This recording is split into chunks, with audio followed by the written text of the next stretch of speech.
नमस्कार आप सभी को। मैं ममता माथुर रविंद्र मंच से आप सभी का एक बार पुनः स्वागत करती हूँ।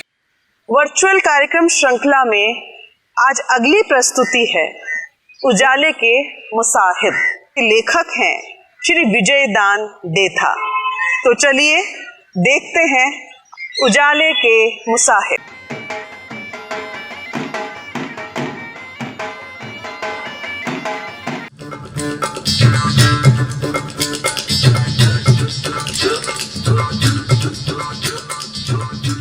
आज जो कहानी हम आप लोगों के बीच लेकर आए हैं उसका नाम है उजाले के मुसाहिब, जिसके लेखक हैं महान साहित्यकार विजयदान देथा।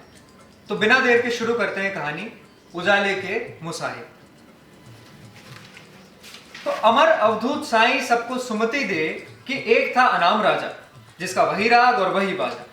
उसकी समझ का बोझ अतिशय भारी, एक पलड़े में राजा तो दूसरे में रैयत सारी। बिन बुलाए क्यों कर मरता, वो तो करता जो ही करता।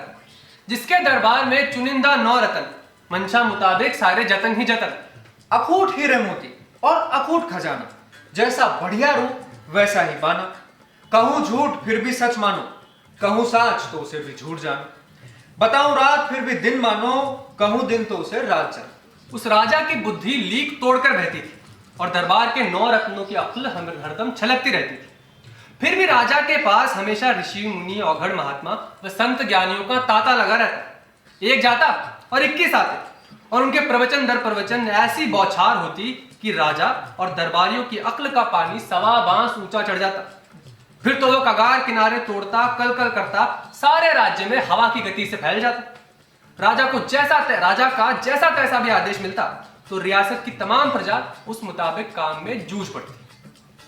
न कोई शंका न कोई विवाद, निरीह प्रजा तो राजा के हाथ पांव वो ज्यों सोचे त्यों डोले। न कोई बूझे न कोई बोले। राजा और रैयत का अहोभाग्य कि एक बार साधु संतों का सिरमौर, ज्ञानियों का गुरु तीर्थंकर ऐसा प्रकट हुआ कि राजा सहित तमाम दरबारियों की बुद्धि चकरा गई, मानो प्रत्यक्ष परमेश्वर ही अवतरित हुए हों। जिसने भी सुना सब काम छोड़कर उसका प्रवचन सुनने के लिए दरबार में हाजिर हो।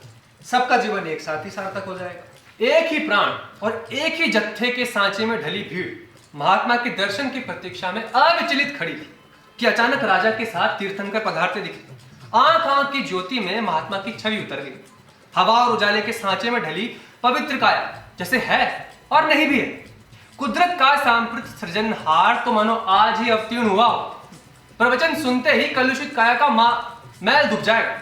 प्रत्येक बंदी की याचक दीठ महात्मा के चरणों में लौटने लगी। आशीर्वचन के उपरांत महात्मा के होंठ खुले, जैसे स्वयं कुदरत ही अपने मुंह का बखान कर रही। प्रजा के कानों में अमृत सा घुलने लगा। बिजली की लहरों के उन्मान महात्मा के श्रीमुख से शब्दों की आभा निसृत हो रही थी। काले बहरे अंधियारे को मिटाकर तुम्हें संपूर्ण उजियारा जगमगाना है। केवल चिरंतन प्रकाश से ही मनुष्य जीवन सार्थक होगा। अंधियारे में औंधी सूझती, उजियारे में सब कुछ स्पष्ट नजर आता है। निर्धूम आलोक आत्मा के सम्मुख झिलमिलाने लगते हैं, जिसकी ज्योत के दर्शन नितांत अंधा मानुष भी कर सकता है। अंधियारे में जीना निपट अकारक, सम्यक उजाले में मरना भी श्रेयस्कर है। इसलिए अंधियारे को हर घड़ी हर पल मिटाने का प्रयास करो और अनंत उजियारे की अखंड ज्योत जलाओ। अधिक भागवत बांचने का कोई सार नहीं। इस बखान के बहाने तुम्हें सूरज की यह दिव्य किरण सौंप रहा हूं। इसके चमत्कार से अभेद्य अंधियारे को मिटाने का प्रयास करना, तभी तुम्हारे अंतस का अकलुषित उजियारे से साक्षात्कार होगा, परम ब्रह्म की अनुभूति होगी। अंधियारा नरक की अमिट कालिमा है और अनिंद उजियारा स्वर्ग का प्रत्यक्ष रूप। जब तक सांस है मेरी बात को नहीं भूले तो सबका कल्याण हो। प्रवचन के उपरांत राजा और समस्त दरबारियों ने हाथ जोड़कर बेहद निहोरे की, पर महात्मा ने प्रसाद ग्रहण करने की हामी नहीं भरी तो नहीं भरी। बार बार एक ही उत्तर देते कि राज्य का अंधियारा मिटने पर वे बिन बुलाए सर के बल चले आएंगे। तब तक वे धरती पर पानी की बूंद तक नहीं चखेंगे। वे जिस तरह अवरोहित हुए उसी तरह सपने की नाई अंतर्धान हो गए। अब उस राजा को तो बस कोई बहाना भर मिलना चाहिए था, फिर तो उसके दिमाग में जुगनू झिलमिलाने लगते। बरसों के बाद ऐसा सुनहरा सुयोग मिला तो वो गुरुमुखी राजा दूसरे ही दिन राज के 9 रत्नों वो दरबारियों के साथ बैठकर अंधकार को मिटाने की खातिर आमदा हो गए। सिंहासन, मुकुट और खजाना उसी दिन सार्थक होंगे जब चिरंतन प्रकाश की बधाई सुनकर महात्मा सोने के थाल में प्रसाद ग्रहण करेंगे। राजा के अलावा किसमें इतनी बुद्धि है कि वे अंधकार मिटाने का उपाय सोच सके? 9 रत्नों का भी वैसा बूता कहां? कोई छोटा मोटा काज सार ले तो सार ले, पर राजा तो राजा ही होता है, पूरे राज्य का एक छत्राधिपति। बुद्धि के बिना इतनी बड़ी सियासत एक घड़ी भी नहीं चल सकती। शरीर की ताकत तो बुद्धि के पीछे ही चलती है, वरना शेर, सुअर, हाथिया, भेड़िया ही मनुष्य को राजा होता। घड़ी भर तक राजा, दीवान और 9 रत्न सभी चुपचाप विचार करते रहे कि उनके राज्य से अंधेरे को हमेशा के लिए कैसे खदेड़ा जाए। दुनिया में ऐसा कौन सा मसला है जो गहराई से सोचने पर न सुलझे। अकस्मात राजा की छलकती बुद्धि में बिजली के उन्माद एक विचार कौन था। गहरे चिंतन की मुद्रा बनाकर उसने दीवान से पूछा, क्यों दीवान जी, पिछले साल नहीं, पिछले साल नहीं, 3 साल पहले राजमहल का तहखाना बाढ़ के कारण पूरा भर गया, तो उलीच कर सारा पानी बाहर उछाला था, है ना? हाँ, उछाला था, अंदाता। मुझे आज की तरह याद है। तुम सब लोग अच्छी तरह जानते हो कि मैं याद रखने वाली बात कभी भूलता नहीं। अरे हुजूर के भूलने पर तो सर्वत्र प्रलय ही आ जाएगा। अरे मैं तो प्रवचन के दौरान ही महात्मा जी के मन की बात भाप गया था। अंधेरा मिटाने की आदू दूधी तरकीब तो उसी समय सोच ली थी। मुझे पक्का भरोसा है कि तहखाने के पानी की तरह अंधेरा भी उलीचने पर समाप्त हो जाएगा। क्यों? उलीचने के बाद वो पानी तहखाने में वापस तो नहीं आया ना? गरीब परवर ना, क्या मजाल की एक बूंद भी वापस आ जाए? तब तो ये बात दिन के उजाले की तरह साफ है कि अंधेरा भी उलीचने पर वापस नहीं आएगा। हाँ गरीब नवाज, हमेशा के लिए इसका मुंह काला हो जाए। एक रत्न ने गर्दन खुजाते आशंका प्रकट की। पानी तो उलीचकर तहखाने से बाहर उछाल दिया, मगर अंधेरे को कहां उछालेंगे? वो तो चारों दिशाओं में छाया रहता है। सवेरे सूरज उगने पर अंधेरा अपना ठिकाना छोड़कर कहीं ना कहीं तो जाता ही होगा। दूसरे रत्न ने उसका खंडन करते हुए कहा, जरा सोच विचार कर जवाब दो कि वो अपनी जगह छोड़ता है कि नहीं। हाँ, जगह छोड़ने पर तो ओझल होता ही है। पहले वाला रत्न मुंह उतार कर बोला, ये गूढ़ बातें बेहद झीनी है, तुम इनका मर्म नहीं समझोगे। जैसा कहूं निपटाते जाओ। सोचने विचारने का जिम्मा मेरा, काम करने का जिम्मा तुम्हारा। अलबत्ता तुम्हारे साथ बैठने से मुझे दूर की सूझती है।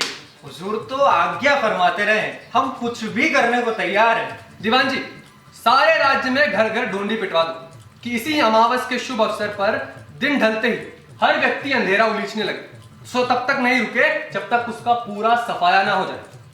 किसी ने भी इस काम में ढिलाई बरती तो उसके हाथ चील कौवों को फिरवा दूंगा। महात्मा जी को जितनी जल्दी भोजन का आमंत्रण दूं तभी मुझे चैन मिलेगा। हुजूर, अंधेरा उलीचने के लिए यथा योग्य ठाव भाषण भी तो होने चाहिए। अरे वही तो बता रहा हूं, ज्यादा उतावली ठीक नहीं।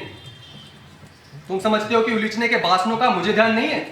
अंधाता का ध्यान चूकने पर तो सूरज का उगना ही बंद हो जाएगा। जिसके घर में जो भाषण हो उसी से उलीचने का काम करे। अब जो जो याद आते रहे सभी रत्न आपस में मिलजुल कर बर्तन बासनों के नाम बताने लगे। तगारी, हांडी, परात, कटोरा, कटोरी, घड़ा, मटकी, चरी, टोकरी, मूंग। एक बुद्धिमान रत्न ने तुरंत बीच में शंका की, मूंग तो काफी भारी होता है, आसानी से उठेगा नहीं। मूंग भरी की खाली? भरी हुई गरीब नवाज। ना, यहीं पर भूल कर गए तुम।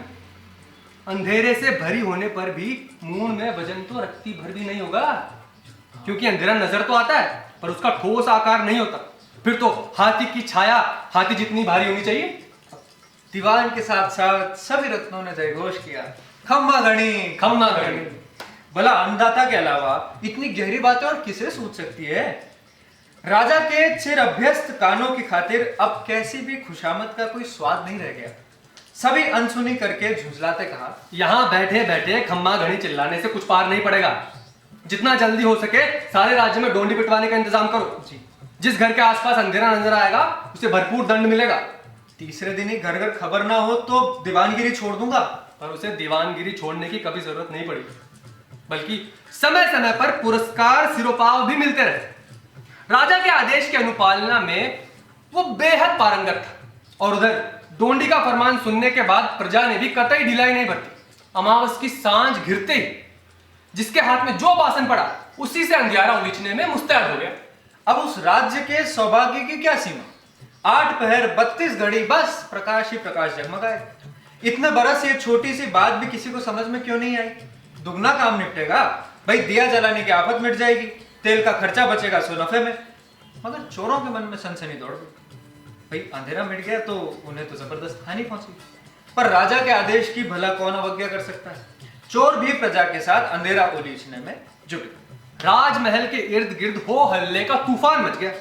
आधी रात ढलने पर राजा को नींद सताने लगी तो दीवान को हिदायत देते हुए बोला, भाई अब तो मुझे तो नींद आ रही है। देखो भाई मेरा जागना तो मुश्किल है, वरना सारी रात ये नजारा देखता। मगर तुम पूरे चौकस रहना, ऐसा ना हो कि मेरे जाते ही ढीले पड़ जाओ। नहीं अंदाता, सपने में भी कोई ऐसी गुस्ताखी नहीं करेगा, आप किसी बात की चिंता ना करें। और अंधेरे का सफाया होते ही मुझे बेधड़क जगा देना, समझे। दीवान ने कोशिश करते हुए अतिशय आदर के साथ हामी भरी तो राजा निश्चिंत होकर रंग महल में सोने के लिए दासियों के साथ रवाना हो गए। और घोड़े पर चढ़ा दीवान सारी रात प्रजा को जोश दिलाता रहा कि वो पल भर के लिए भी विश्राम ना करे। ऐसा शानदार काम दुनिया के किसी राजा ने आज दिन तक नहीं किया। ये बात तो अंताता को जैसे ही सूझी, बुद्धि के सागर अपने हुजूर की भला कौन बराबरी कर सकता है। दूसरे सभी राजा महाराजा इनके सामने छछूंदर है, छछूंदर।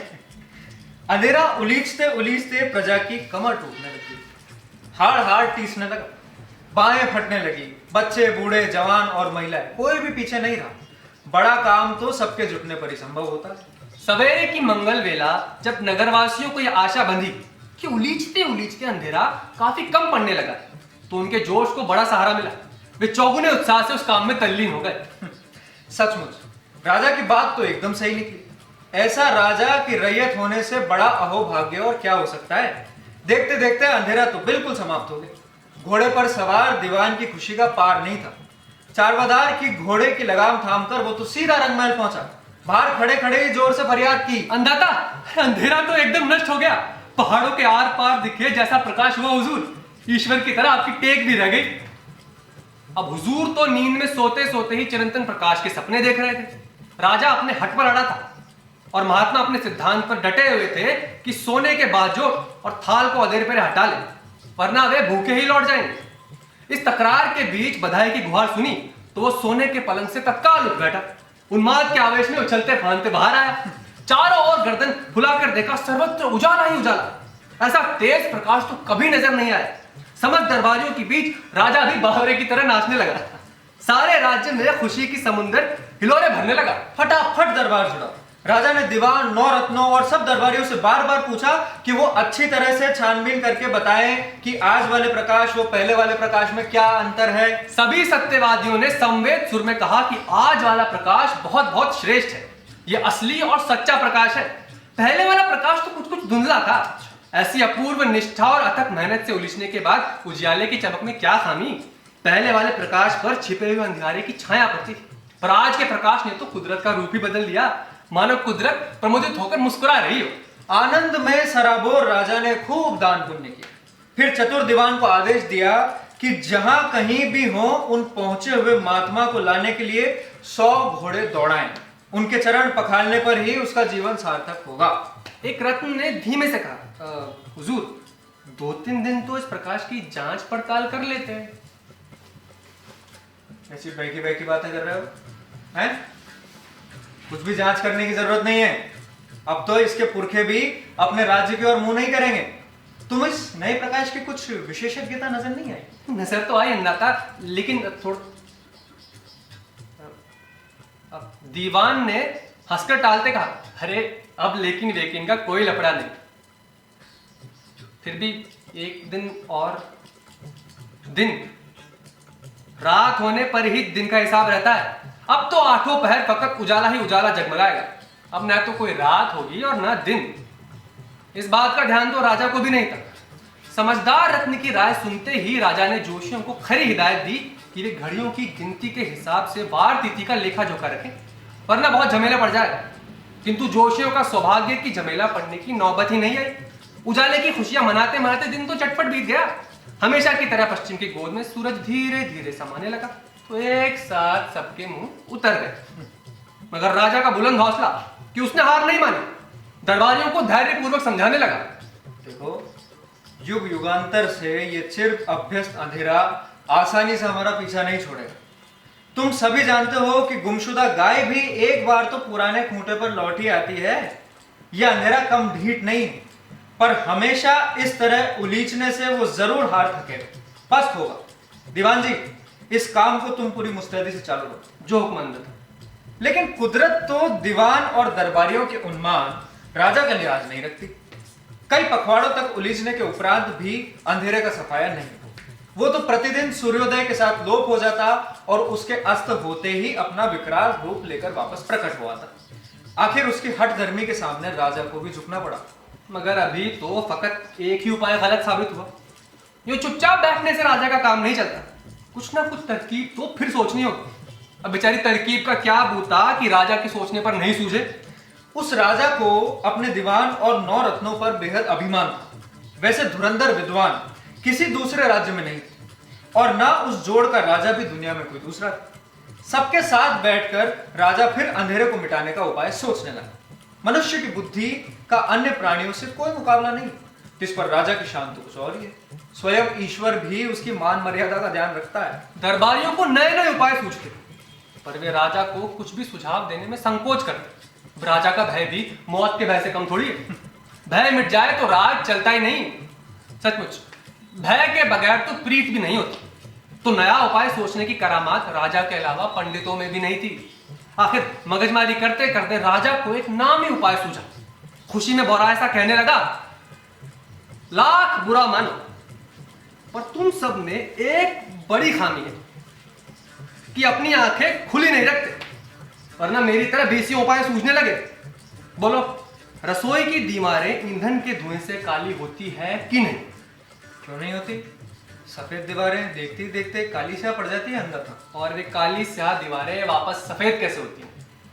कैसे क्या हुजूर? 2-3 बार कुची से कलई कोतने पर वापस सफेद हो जाती है। अब भी नहीं समझे? राजा के मन का भेद उसके बिना कहे ही सब समझ जाते थे। फिर भी ना जाने किस मजबूरी के कारण दीवान को कहना पड़ा, नहीं हुजूर, हमारी बुद्धि आप जैसी कहाँ चलती है। तो अब सारी बात खुलासा करके समझानी होगी। बताओ, ये अंधेरा क्या है?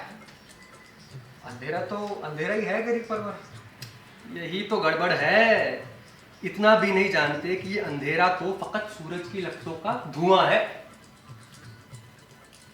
हाँ अंधा था, अब कई सारी बात समझ में आई। रसोई के धुएं की तरह अंधेरे को पोतने से भी वो सफेद झक हो जाएगा। बोलो, होगा कि नहीं? क्यों नहीं होगा हुजूर, जरूर होगा। तो दीवान जी, अब सारे राज्य में फरमान भिजवाने का जिम्मा तुम्हारा। देखो, ढील लाओ। राजा के कहने पर ढील होने की गुंजाइश ही कहां थी? डिंडोरा पिटवाने की पूरी तैयारी तो पहले ही कर रखी थी। सो तीसरे दिन ही राज्य की प्रजा दिन अस्त होते ही कलई का घोल और पूंछियां लेकर अंधेरे को पोतने लगी। तो फिर विश्राम का नाम ही नहीं, वही अंधेरा और वही पूंछियां। आधी रात ढलने पर कृष्ण पक्ष की पंचमी का चांद गगन की कोख से बाहर आया तो धीरे धीरे चांदनी घुलने लगी। हाँ, इस बार ये उपाय कुछ तो कारगर साबित हुआ। कलई पोतने से अंधेरा थोड़ा थोड़ा सफेद होने लगा था। महाबली मनुष्य के हाथों प्रपंच करने पर ऐसी कौन सी बात है जो पार न पड़े? आखिर पुताई करते करते अंधेरा तो दिप दिप चमकने लगा। ऐसा उजाला तो पहले कभी नहीं हुआ। सूरज की धूप को भी मात करे ऐसी पुताई। दीवान ने फिर रंग महल के बाहर खड़े होकर खुशखबरी सुनाई। अंदाता, ये उपाय तो जबरदस्त कामयाब रहा। फकत होली दिवाली पोतने पर ही सूरज की लपटों का धुआं सफेद झक हो जाएगा। हाँ, लेकिन शायद पुताई थोड़ी ज्यादा कर दी है। आंखें छुंदिया रही। हाँ जापना, भूल हो गई। कुछ तो कलई गाड़ी थी और कुछ पुताई।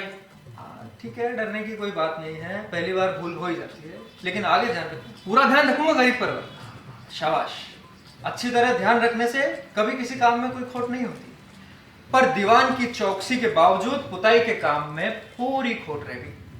कुदरत को किसी का कुछ भी ध्यान नहीं था। हमेशा की तरह दिन अस्त होते ही अंधकार तो फिर प्रकट हो। वैसा ही अथा और वैसा ही काला स्याह। सभी दरबारियों के मुंह सांवले पड़ गए, पर बुलंद हौसले वाला राजा हताश नहीं। चकवे ने पूछा,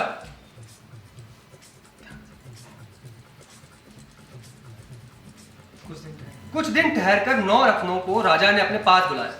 उन्हें काफी देर समझाने के उपरांत उसने अंत में कहा, यूं निराश होने से काम नहीं चलेगा। तुम मेरे राज्य के 9 सूरज हो। थोड़ा दिमाग लड़ाओ तो बेचारे अंधेरे की क्या औकात जो तुम्हारे सामने टिक सके। आज ही दिन उगने से घड़ी भर पहले एक मामूली दिए की लौ को देखकर मुझे एक बात सूझी। बड़े गौर से समझने की कोशिश करना। दिया जलाने पर उजाला होता है या नहीं? होता है अन्नदाता, हमेशा होता है। घर में चूल्हा जलाने पर उजाला होता है या नहीं? होता है अन्नदाता, हमेशा होता है। भला चूल्हा जलाने पर उजाला क्यों नहीं होगा? बस यही बात अच्छी तरह समझने की। हम अंधेरे को जलाते हैं तो उजाला होता है, उसके जलते ही प्रकाश प्रकट होता है। कुछ समझे या नहीं? समझ गए गरीब पर्वत, अच्छी तरह समझ गए। आप समझाए और हम ना समझे, भला ये कैसे हो सकता है? तो फिर ढील किस बात की? मेरे राज्य में लाखों आदमी, यदि हर आदमी दोनों हाथों में मशाले लेकर अंधेरे को जलाने लगे तो पीछे मुट्ठी भर राख नहीं बचेगी। पूरा नष्ट होने के बाद वो चूं तक करने के काबिल नहीं रहेगा। अरे वाह गरीब नवाज वाह, ये उपाय तो वाकई बेमिसाल है। बस राज्य में डोंडी पिटवाने भर की देर है, फिर तो अखूट आलोक हर दम जगमगाता रहेगा। इतना कहकर दीवान तो अदेर वहां से रवाना हो गया। उसके जी को भी कम बवाल नहीं है। राज्य का फरमान जारी होने पर किसकी हिम्मत जो विरोध करे? सारे राज्य की रैयत दोनों हाथों में मशाले लेकर अंधेरे को जलाने लगी तो सवेरे तक जलाते रहे। पैरों पर खड़े हो सकने वाले बच्चे भी उस महायज्ञ में शामिल हो गए। मनुष्य इतना प्रपंच करे तो कुछ भी असंभव नहीं। अंधेरा तो जलकर भस्म हो गया और आग तक नहीं भर सका। राजा ने अपनी बात को प्रमाणित करने के आशय से पूछा, क्यों दीवान जी, पहले की तरह ये उजियारा सूरज का प्रकाश तो नहीं है? नहीं जापना, हरगिज नहीं। बेचारे सूरज की ऐसी सूरत ही कहां, ये तो सांप्रत जले हुए अंधेरे का उजाला है। अच्छा, क्यों, आपको भी कुछ फर्क नजर आ रहा है या नहीं? फर्क है तो नजर क्यों नहीं आएगा? 9 रत्नों ने एक साथ गर्दनें हिलाकर जवाब दिया, इस तरह जला हुआ अंधेरा तो अब शायद ही जिंदा हो सके। दीवान और 9 रत्नों के अडिग विश्वास से राजा को भी अपने उपाय पर पुख्ता भरोसा हो गया। शायद दान पुण्य वो निचरावल करने से भरोसा और भी दृढ़ हो, इस उद्देश्य से राजा ने दान पुण्य में कोई कसर न रखी और ना निचरावल में। मगर कुदरत वामन पंडितों की नाई न दान पुण्य से राजी होती है, न दीवान में 9 रत्नों के उन्मान इकरार से, और न भिखारियों की तरह निचरावल से। वो तो अपनी मति से चलती है, अपनी गति से घूमती है। अपने निर्दिष्ट स्थान पर सांझ होते ही पूनम का चांद उगा। हौले हौले चांदनी की आभा सर्वत्र फैलने लगी। दीवान, 9 रत्न और दरबारियों ने सोचा कि अंधेरे को पूरा जलाने में थोड़ी खामी रह गई। 5-7 बार अच्छी तरह जलाने से राजा की तरकीब निसंदेह कारगर साबित होगी, इसमें कोई मीनमेख नहीं। आखिर अंधेरे को जलाने का उपाय भी व्यर्थ हुआ।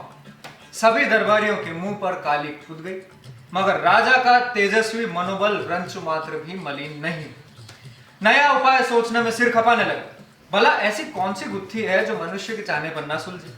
कुछ दिन अकेले सोचते सोचते उसे एक नई युक्ति सूझी, और सूझते ही स्वयं आश्वस्त होने के लिए समस्त दरबारियों की विशेष बैठक बुलाई। दीवान और 9 रत्नों को अपनी समझ पर भले ही अविश्वास हो, किंतु राज्य के एक छत्र अधिपति की सूझबूझ पर उन्हें 21 आना भरोसा था। राजा ने भिड़ते हुए उनसे पूछा, बोलो, हाथी में जबरदस्त ताकत होती है कि नहीं?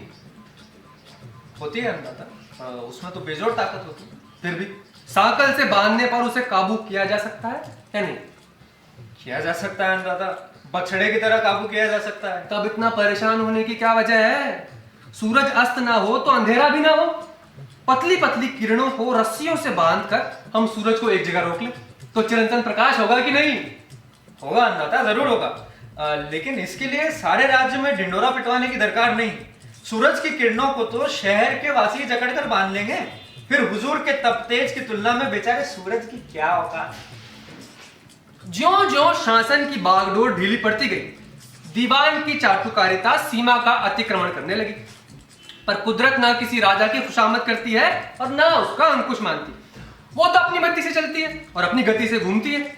शहर के तमाम नागरिकों ने सूरज की किरणों को बांधने का खूब प्रयत्न किया, पर सब अकारक। न उसके तपतेज में कुछ खामी पड़ी, न उसके नितनेम में। वो तो हमेशा की तरह समय पर पश्चिम दिशा में डुबकी लगाकर अधीट हो उठा, और उसके अधीट होते ही अंधेरा सांवला रूप धरकर धीरे धीरे आकाश में व्याप्त होने लगता। इस बार राजा को भी अंधेरे के सामने पस्त होना पड़ा। न दरबारियों की खुशामद काम आई और न 9 रत्नों की सूझबूझ। तत्पश्चात राज्य का एकमात्र अधिष्ठाता होते हुए भी राजा ने विख्यात पंडितों को बुलाकर पूछा, आज दिन तक मेरा कोई उपाय अकारत नहीं गया, इस बार क्या अनहोनी हुई?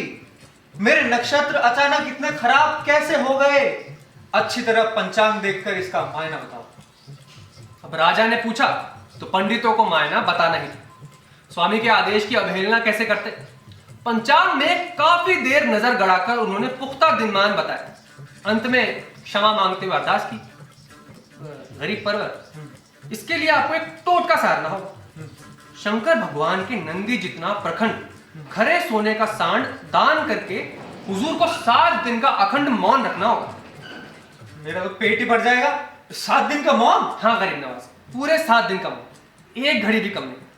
अच्छा, किसे दान करना होगा? गरीब गुरबों को? नहीं करुणा निधन, पंडितों को। नंदी का स्वर्ण दान तो हमेशा पंडितों को ही किया जाता है। फिर भी हुजूर के दिल में गरीबों के लिए दया माया हो तो गणेश भगवान के चूहे का दान। हाँ, खूब खूब खूब, बहुत खूब। भाई गणेश भगवान भी किस रूप में कम है? शंकर जैसा अवघड़ पिता और पार्वती जैसी ममतामयी माँ, नहीं? खम्मा गड़ी दाता, गम्मा गड़ी। हाँ, आपसे क्या छुपा है, आप तो सर्वज्ञ हैं। एक मामूली सी अरदास आपके चरण कमलों में प्रस्तुत करना चाहते हैं कि नगर के भीम तालाब में सतह से 1.25 हाथ नीचे 7 घोंसले खुदवाने का श्रीमुख से आदेश फरमाए।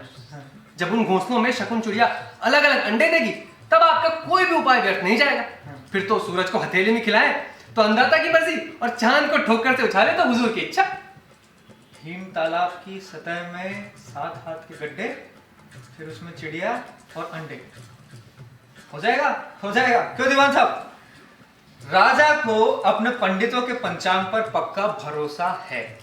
उस शुभ दिन की मंगल वेला से ही हजारों हजार चाकर तैनात हुए, सो आज दिन तक उस भीम तालाब के पानी में 7 घोंसले खोदने का अविरल प्रयास कर रहे हैं। जाने कब पानी में घोंसले खुदे, कब शकुन चिड़िया उनमें अलग अलग अंडे दे, और जाने कब राजा का उपाय सफल। पंडितों के ज्ञान पर राजा को पूरा विश्वास है कि ये टोटका संपन्न होने पर उसके राज्य में चिरंतन प्रकाश जगमगा उठेगा। मनुष्य की आस्था और विश्वास बड़ी बात। बस इतनी सी बात और इतनी सी रात। अब सो जाएं तो बिना सुने ही मैं राजा के शानदार सपनों का सुराग लगा लूंगा। ये तो उसके जागते समय की कहानी है।